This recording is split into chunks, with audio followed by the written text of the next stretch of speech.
जय हिंद दोस्तों, स्वागत है आप सभी का आज की एक नई वीडियो में। दोस्तों आज की इस वीडियो में क्लास 11th आरोह बुक के चौथे चैप्टर यानी विदाई संभाषण चैप्टर के सभी क्वेश्चंस का आंसर लेकर के आ चुका हूं। ये सारे आंसर मैंने बहुत ही सरल शब्दों में टाइप किया है जो सीधा आपके दिमाग में चले जाएंगे। तो चलिए बिना देरी के हुए आज की इस वीडियो की शुरुआत करते हैं और एक एक क्वेश्चन का उत्तर देख लेते हैं। ठीक है, तो पहला क्वेश्चन है हमारे सामने कि शिव शंभू की दो गायों की कहानी के माध्यम से लेखक क्या कहना चाहता है। ठीक है, तो शिव शंभू की दो गायों की कहानी क्या थी मैं पहले आपको बता देता हूँ। शिव शंभू के पास दो गाय थी जिनमें से एक गाय दूसरी गाय को बहुत ज़्यादा मारती थी। ठीक है ना, लेकिन एक समय आया जब जो गाय मारती थी उस गाय को पुरोहित को दे दिया गया। तो जैसे ही गाय पुरोहित को दे दी गई तो दूसरी गाय, वो गाय जिसको वो गाय मारा करती थी, लेकिन वो गाय उससे बिछड़ने की वजह से चारा नहीं खाई। यानी इससे हमें ये पता चलता है कि भले ही जानवर एक दूसरे से लड़ते हैं लेकिन वो भी एक दूसरे से बहुत प्रेम करते हैं और बिछड़ने पर एक दूसरे के शोक में दुखी होते हैं, है ना। तो यही चीज़ हम यहाँ पे लिखेंगे कि शिव शंभू की दो गायों की कहानी के माध्यम से लेखक कहना चाहता है कि भारत में मनुष्य ही नहीं, पशु भी एक दूसरे से गहरा प्रेम रखते हैं। ठीक है, पशु भी एक दूसरे से गहरा प्रेम रखते हैं और बिछड़ने के समय यानी अलगाव के समय वो दुश्मनी को भूल जाते हैं, शत्रुता को भूल जाते हैं और प्रेम की वजह से दुखी होते हैं। ठीक है, इतना आप लोग लिखेंगे इस क्वेश्चन का आंसर। स्क्रीनशॉट आप ले लीजिए।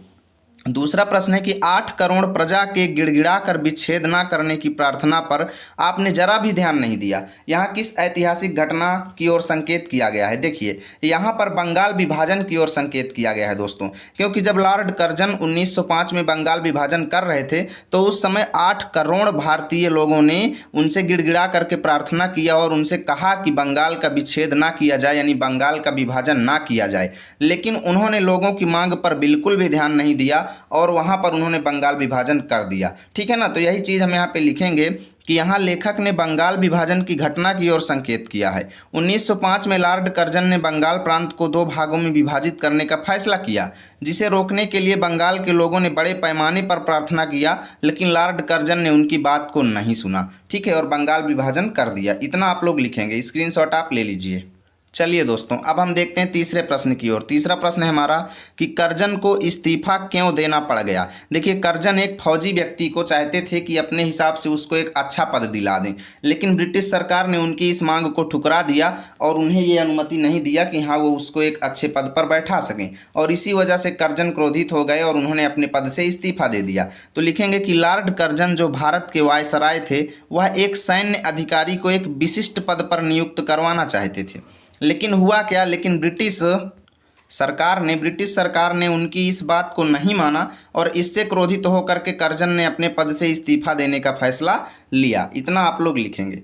चलिए चौथा देखते हैं। विचारिए तो क्या शान आपकी इस देश में थी और अब क्या हो गई, कितने ऊंचे होकर आप कितने नीचे गिरे, आशय स्पष्ट कीजिए। देखिए जब लॉर्ड कर्जन शुरू में भारत आए थे तो वो एक वायसराय के पद पर थे और लोग उनका बहुत ज़्यादा सम्मान करते थे, लेकिन जैसे ही उन्होंने भारतीयों की मांग को ठुकराना शुरू किया और बंगाल विभाजन को कर दिया, बंगाल विभाजन को पूर्ण कर दिया, तो लोगों ने उनका विरोध करना शुरू कर दिया और इसी वजह से वो कितने ऊंचे थे लेकिन ऊंचे से होकर के वो नीचे गिरे, अर्थात एकदम निम्न स्तर पर आ गए। पहले लोग उनका सम्मान करते थे, उनकी एक अलग ही शान हमारे देश में थी, लेकिन जब उन्होंने लोगों की मांग को ठुकराया तो लोगों ने उन्हें अपने दिल से उतार दिया, है ना। तो इसी को यहाँ पर लिखेंगे कि इस पंक्ति का आशय यह है कि एक समय था जब लॉर्ड कर्जन का भारत में यानी जब लॉर्ड कर्जन भारत में आए तो उन्हें वायसराय का पद दिया गया। सभी लोग उनका सम्मान करते थे, लेकिन जब उन्होंने भारतीयों की नहीं सुनी तो बंगाल विभाजन भी करवा दिया तो लोगों ने उनका सम्मान करना बंद कर दिया और वे अपने पद से हट गए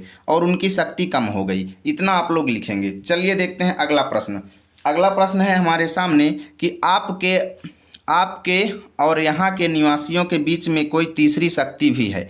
यहाँ तीसरी शक्ति किसे कहा गया है। देखिए आपके मतलब लॉर्ड कर्जन, ठीक है ना, यानी लॉर्ड कर्जन और यहाँ के निवासियों अर्थात भारत के निवासियों के बीच में एक तीसरी शक्ति भी काम करती है। आखिर वो तीसरी शक्ति है क्या, ठीक है ना। तो हम लिखेंगे कि यहाँ तीसरी शक्ति से आशय ब्रिटिश शासकों से है। क्यों, क्योंकि इंग्लैंड में उस समय महारानी विक्टोरिया का शासन था। किनका शासन था, महारानी विक्टोरिया का।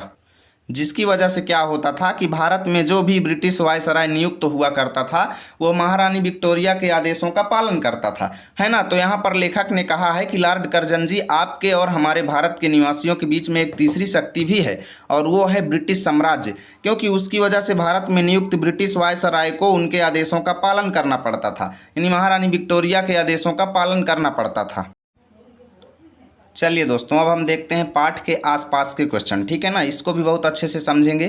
तो यहाँ पर पहला क्वेश्चन है कि पाठ का यह अंश, यानी ये जो हमारा पाठ दिया गया है विदाई संभाषण, ये शिव शंभू के चिट्ठे से लिया गया है, ठीक है ना।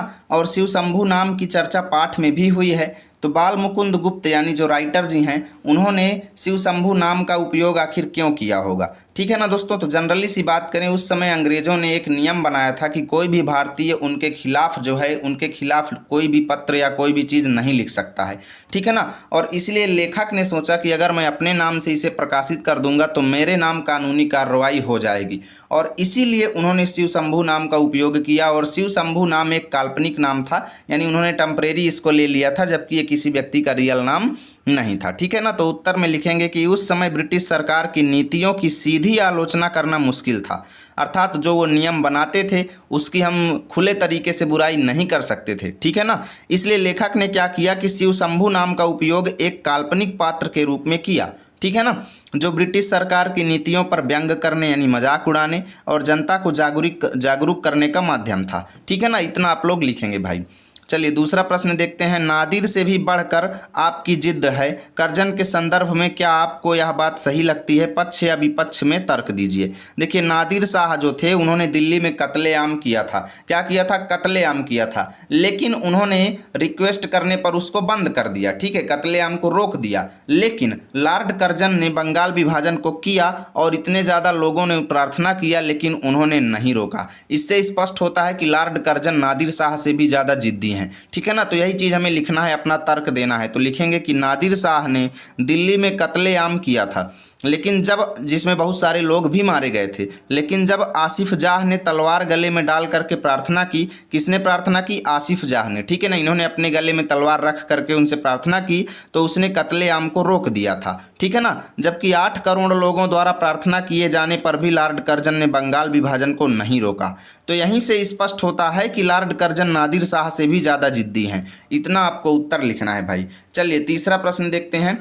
तीसरा प्रश्न है कि क्या आंख बंद करके मनमाने हुक्म चलाना और किसी की कुछ न सुनने का नाम ही शासन होता है? इन पंक्तियों को ध्यान में रखते हुए बताइए कि शासन क्या है और इस पर चर्चा कीजिए। यानी राजा जो है आंख बंद करके मनमानी करे, मनमानी नियम बना दे, जो काम करना उसे करता रहे, ठीक है ना, लोगों की ना सुने, तो क्या यही शासन व्यवस्था होती है? हमें लिखना है, ठीक है। तो हम लिखेंगे भाई नहीं, सीधा सा लिखेंगे नहीं। आंख बंद करके मनमाने हुक्म चलाना और किसी की ना सुनना ये शासन नहीं है, ठीक है ना। शासन का अर्थ होता है सुचारू रूप से व्यवस्था बनाए रखना ताकि लोग शांति और सुरक्षा से रह सकें दोस्तों, ठीक है ना। शासन को जनता की प्रतिक्रिया के प्रति संवेदनशील होना चाहिए, अर्थात शासन को जनता के हिसाब से चलना चाहिए। जनता जो चीज़ की मांग करे उस चीज़ पर ध्यान देना चाहिए और उनकी समस्याओं का निवारण किया जाना चाहिए, यानी उनकी शिकायतों का निवारण करना चाहिए शासन को, ठीक है ना। मनमानी ढंग से शासन काम करे ये कोई उचित शासन व्यवस्था नहीं है, इतना आपको लिखना है। चौथा हमारे सामने क्वेश्चन है कि इस पाठ में आए हैं अलिफ लैला जी, अलाउद्दीन, अबुल हसन और बगदाद के खलीफा, इन सब के बारे में सूचना एकत्रित करके कक्षा में आपको चर्चा करना है। तो ये आपका काम है, लेकिन फिर भी मैं उत्तर बता देता हूँ क्योंकि जनरली बहुत सारे बच्चे नहीं सोच पाते हैं कि क्या लिखना है इसका आंसर। तो लिखेंगे कि अलिफ लैला कई जादुई और रोमांचक कहानियों का एक फारसी संग्रह है, ठीक है। अलिफ लैला क्या है? जादुई और रोमांचक कहानियों का एक फारसी संग्रह है। अलाउद्दीन क्या है? एक गरीब लड़का था जो एक जादुई चिराग की मदद से अमीर बन जाता है। एक एक लाइन आप लिख देंगे, बहुत है, ठीक है। अबुल हसन एक सुंदर और कलात्मक युवक था और बगदाद के खलीफा बगदाद शहर के शासक को कहा जाता था, ठीक है। इतना आप लोग लिखेंगे। यहाँ से इस चैप्टर के सारे क्वेश्चन आंसर मैंने करवा दिया। यदि वीडियो अच्छी लगी है तो लाइक करो, दोस्तों के पास शेयर करो। मिलेंगे आप सभी के साथ अगली वीडियो में अगले चैप्टर को लेकर।